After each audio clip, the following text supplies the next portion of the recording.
Captain, my captain, 61 years ago. That's you holding the hardware there, Tom, after some kind of a victory for us in a tournament. But that was our paperweight all-star days and brings back fond memories. But you're here to talk about your uncle, Leapin Lou Fontinato.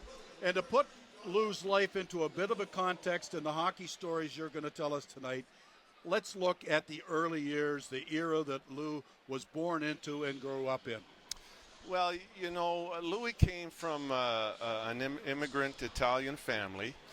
He was born at home in 1932, right in the heart of the Depression.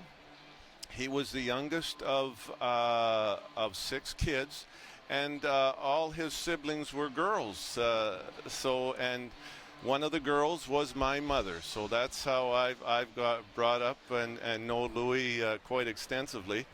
And Louis was brought up in the ward, as I said. He didn't get his first pair of hockey skates until he was 10 years old. And those were lady skates, and they'd filed down the picks on them.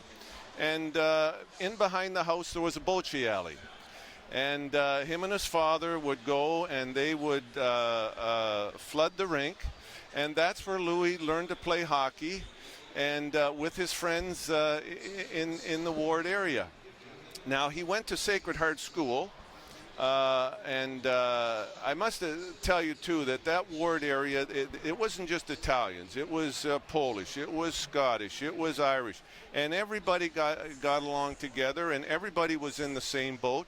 You had to realize that the work ethic that they put in, and also the value that they put on a buck. It was tough times. He went to Sacred Heart School, and he played hockey, and he got his first pair of men's skates by going around picking up metal and aluminum and that, and taking it to the scrap yards, picking up money, and he picked up a second-hand pair of men's skates that way.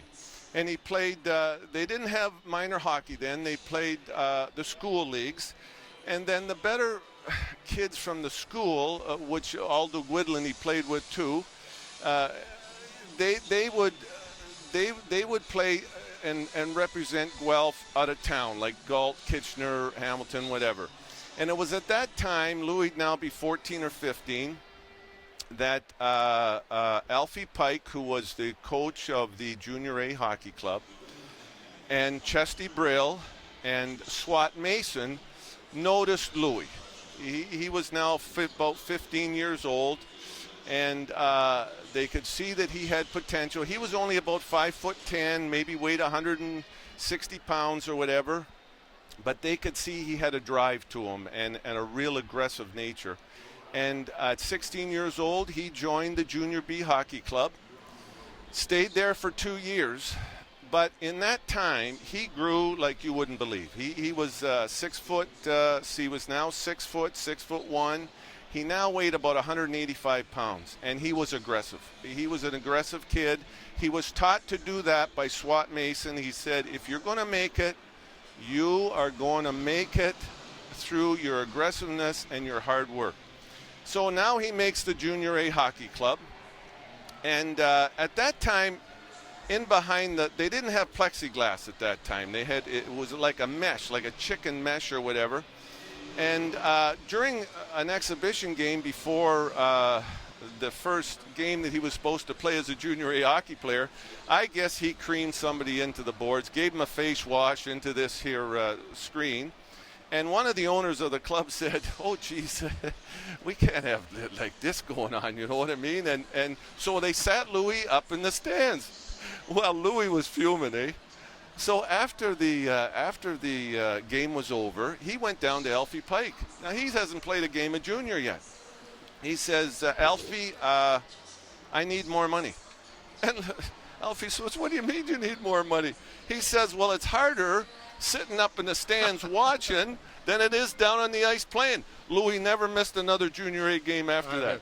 Well, this hockey team, the juniors that you call, were the Guelph Biltmore Mad Hatters, who graduated 9 players, I believe, up to the National Hockey League, most of them in the New York Rangers system. But this was probably and arguably one of the best hockey clubs of the era. And from there, Louis went on to the Western Hockey League, Vancouver, and another teams in Saskatoon. Tell us that stretch. Well, I'm going to tell you first, Bill, I don't want to interrupt you, but I want to tell you that he had a great following with the Italian community in the ward, eh? And they used to pool together money, and he'd give them 10 cents for every hit. So they'd be throwing the money into a pool, so he'd come out of there with $1 or $2 all the time. And there was one time, too, he's playing junior hockey, and they gave, it was a bad night, very blustery night, blizzard type. And they gave everybody a $2 bill to go and take a taxi ride home to all the players. Yeah, right. That wasn't going to anybody's taxi driver's hand. That was going in right into his pocket because he only lived about 15 minutes, and he walked home, and then he went from there. And, of course, that 52 team, as you said, went on to win the Memorial Cup. He then goes to Vancouver. His first year as a pro, he made $3,200, by the way. And that was the first time he got teeth knocked out. It was the first time a stray shot deflected in, took out 6 teeth in the front. He was knocked unconscious. He went into the hospital. They had to put him out because they had to put about 5 or 6 stitches in the lip, but they had to put 25 stitches inside his mouth. So he woke up and after that, and he said, "Where am I?" And the doctor said, "Well, this is what happened to you." And he said, "Well, did we win?" The competitive spirit of Louis. We have to move along a little bit to some other topics I know fans are interested in. He goes to Saskatoon halfway through that season. His second season, I think, in the pros out there. At 22, he gets a call to go to the New York Rangers. He does. Now he's in the Big Apple. He's only 22 years old. He's single, and he's in New York, and he's playing for the Rangers. And, of course, there's a great Italian-American community in New York, and you know, they got Joe DiMaggio, they got Yogi Berra, and all these guys, Rocky Marciano, and now comes along Louis Fontinato. Well, Louis would walk down from the gardens, and he'd always pass Italian restaurants, and they'd ask for his autograph, which he obliged, and he said, "I can do better than that." So he'd get a stick, sign it all by the Rangers, give it to the proprietors of the restaurants. Every time he'd go down the street, "Come on, Louis, for a bowl of spaghetti or a bowl of soup or a pizza or something, you know. So then when they got their paychecks, he only got paid once a month. So he would, 4 or 5 of the guys would get into a taxi and go down to the bank, which was only 3 or 4 blocks away, to cash their check. But Louis wouldn't. He'd go down and he'd walk, eh? And that's just the way he was. He knew the value of a buck, and that's the way he saved. And now Bill Sweeney, he used to play in Guelph. He got the call up from the minors. And he wanted to go with the guys when he was going to get his check cashed. He wanted to go with the guys in the cab. Well, Louis grabbed him. He says, "No, you're not coming. They're not going here." So he took Bill, and they walked down. And sure enough, Bill was happy that he did do that because Bill liked Italian food too, you know. And they got a free meal. You know, for sure. So now he's big now. He's going on TV and radio, and he gets a call from the Tonight Show, and I think Steve Allen at the time was the host. And there was an old saying, well, you couldn't punch your way out of a paper bag. So what they did, they got him on the show, and they got this kind of like a telephone booth kind of deal with wrapped in paper. And they said to Louis, well, it was on he didn't know what was going to happen. He said, "We're going to give you $100. All you got to do is go in there and punch your way out of this paper bag." So Louis says, "Yeah, sure, I'll do that." Takes the jacket off, the tie, rolls up the sleeves. And we're going to give you $100 if you can get out. That's right. So he gets in there. All the crowd are hollering, "Louis, Louis, Louis." And he's in there, and he's punching the bag. And you can see the bag pulsating back and forth. About a minute later, he comes out. He's all drenched in sweat. They throw him a towel, but they're all clapping for him. You know, way to go, Lou.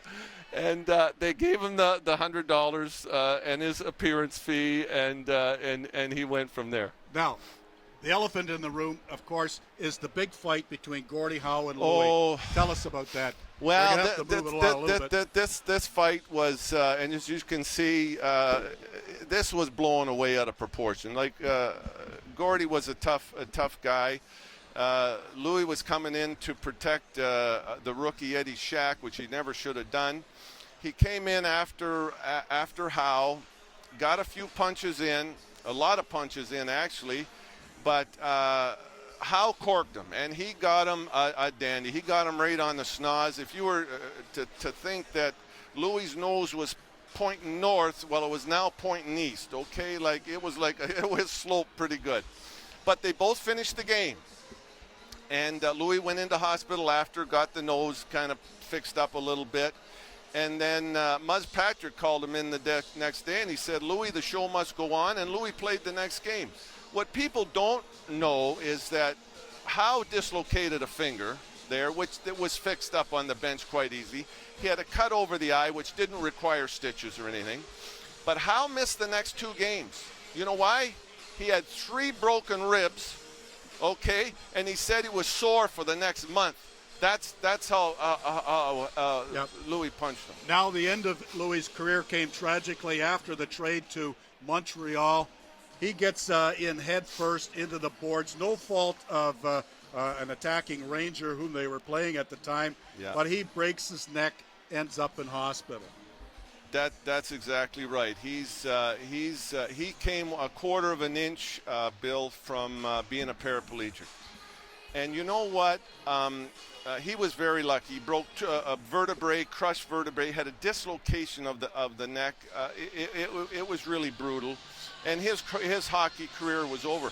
But you know what? When Gordie come in with Detroit the next time, because this was about the 63rd game of the season, he came in he went up and visited Louis. He had a lot of respect for Louis. As a matter of fact, later on in interviews with the press, he said that Louis was tough. He was tough. He broke 3 ribs in that fight. He had a lot of respect for him. When they were playing, they didn't like one another. Louis is a left defenseman. Howe's on the right-hand side. They're going to tangle. That wasn't the first time they had tangled up.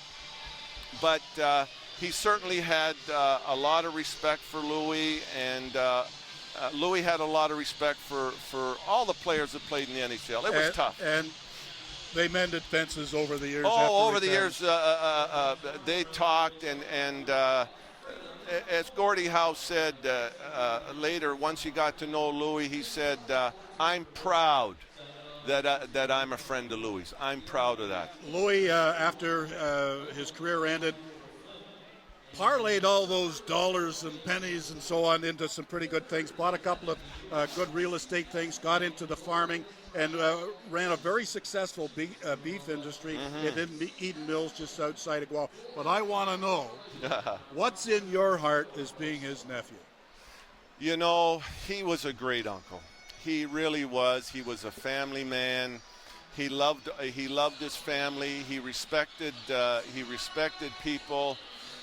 You know, I'd go and ask him for something, for his truck, say, for instance, and he'd say, well, Tom, I'm using it now, but come on back at 2 o'clock and I'll get it. I was picking up rocks and everything like that. And for the house, and I'd say, go back to him. He said, Louis, do you want any money for gas or anything? He said, well, what'd you do? I was only back in Guelph. I said, nah, leave it. And could he cook and bring you up to the house? Oh, he was a great cook. Great stories, Tom. Oh. Thanks so much for being here.